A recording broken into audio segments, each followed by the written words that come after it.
Hello friend, this is Priya and welcome to my channel learn with us. तो आज के इस वीडियो में हम बात करने वाले हैं कल जो हमारा 2023 में मार्च 2 को इंग्लिश लिटरेचर का जो एग्ज़ाम हुआ है ना, क्वालिफाइंग एग्ज़ाम जो हमारा हुआ है, टीचर एलिजिबिलिटी टेस्ट जो हुआ है, उसके एनालिसिस के बारे में डिस्कस करने वाले हैं। ठीक है, ये एनालिसिस मैंने इसलिए रखा है, जिन लोगों ने भी कल पेपर दिया उनके लिए तो ओके है, बट 2018 में जो क्वालिफाइड हैं उनको भी पता होना चाहिए कि एग्ज़ाम का जो लेवल है वो किस तरह से आया था, किस टाइप से इसमें क्वेश्चन पूछे गए थे। ठीक है, और आगे की हमारी रणनीति इसमें क्या होने वाली है। तो ये एग्ज़ाम उन्हीं लोगों के लिए है। तो आइए स्टार्ट करते हैं आज के इस वीडियो को।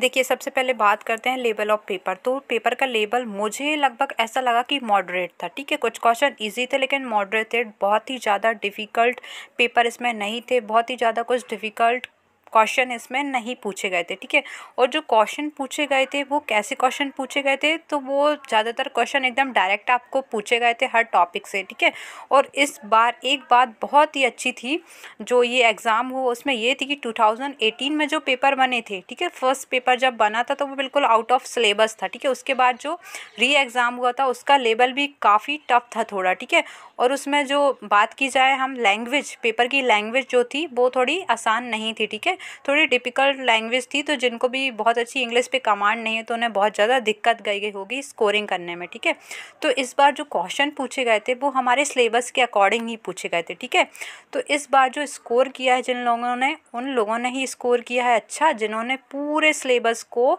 अच्छे से तैयार किया था। ठीक है, सिलेबस के ईच एंड एवरी टॉपिक को उन्होंने बहुत अच्छे से पढ़ा था। ठीक है, डेप्थ में नहीं बोल रही हूँ, लेकिन उन्होंने बहुत ही अच्छे से पूरे सिलेबस को कवर किया था। लाइक फिगर ऑफ स्पीच से बहुत ज़्यादा क्वेश्चन पूछे गए थे, फॉर्म्स ऑफ पोइट्री से बहुत ज़्यादा क्वेश्चन भी पूछे गए थे। ठीक है, तो ये सब आपको बहुत ही अच्छे से तैयार करना था। और जो जो फिगर ऑफ स्पीच लिखी थी, जैसे कि मैंने अपने वीडियो में भी बस वही कवर कराई थी, जैसे सिमिली, पैराडॉक्स, आयरनी हो गया, पर्सोनिफिकेशन हो गया, मेटाफर हो गया। ठीक है, इनके बाहर कुछ भी नहीं गया है, इसके अलावा किसी भी टाइप की फिगर ऑफ स्पीच वहाँ पे नहीं पूछी गई थी आपको। ठीक है, तो आपको सिलेबस को ध्यान रखना, उस तरह से ही आपको तैयारी करनी है। किसी भी ड्रामा, प्रोज हो गया, पोइट्री हो गया, कुछ भी नहीं छोड़ना है। इस बार और क्या नई चीज़ थी, जो कॉम्प्रीहेंशन हमको पूछे जाते हैं तो वो कई बार अनसीन पूछ लिए जाते हैं, लेकिन इस बार हमारी जो पोइट्री है उसी में से ही हमको कॉम्प्रीहेंशन के क्वेश्चन पूछे गए थे। ठीक है, जो ड्रामा है उसी का एक्सट्रैक्ट, जैसे हेमलेट है उसका एक्सट्रैक्ट करके वहाँ पे कॉम्प्रीहेंशन बनाया गया था, उससे 5 क्वेश्चन पूछे गए थे। पोइट्री पूछी गई थी जो रविन्द्रनाथ टैगोर की है, ट्रू वर्शिप, ठीक है, उससे क्वेश्चन थे। सॉलिटरी रैपर से वहाँ पे क्वेश्चन थे।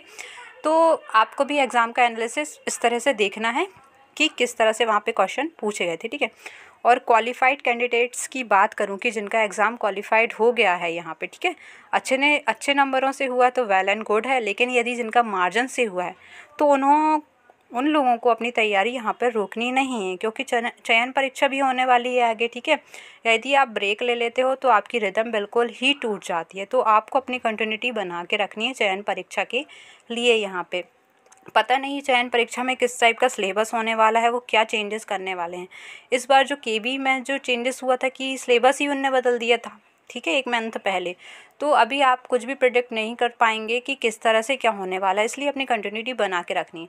अब अपनी कंटिन्यूटी को कैसे बना के रखना है, तो आपको ग्रामर तैयार करनी है, क्योंकि ग्रामर हमेशा पूछी ही जाएगी। ठीक है, नरेशन आपको अच्छे से आने चाहिए, वॉइस आपको अच्छी आनी चाहिए, बुकेब आपकी अच्छी होनी चाहिए, like one word substitution, synonyms, antonyms, ये सब आपको प्रिपेयर रखना है और बहुत ही ज़्यादा प्रैक्टिस करनी है, जैसे भी आपको टाइम मिलता रहता है। ठीक है, और जो क्वालिफाइड स्टूडेंट नहीं हुए हैं, ठीक है, वो देखिए ड्रॉबैक यही रहता है कि आप एग्ज़ाम के बस कुछ दिन पहले ही तैयारी करना स्टार्ट करते हैं और सोचते हैं हमारा एग्ज़ाम क्वालिफाई हो जाएगा। नहीं, ऐसा नहीं होता है। कुछ लोग भी ना झूठ बोलते हैं कि 15 दिन में एग्ज़ाम निकल जाएगा।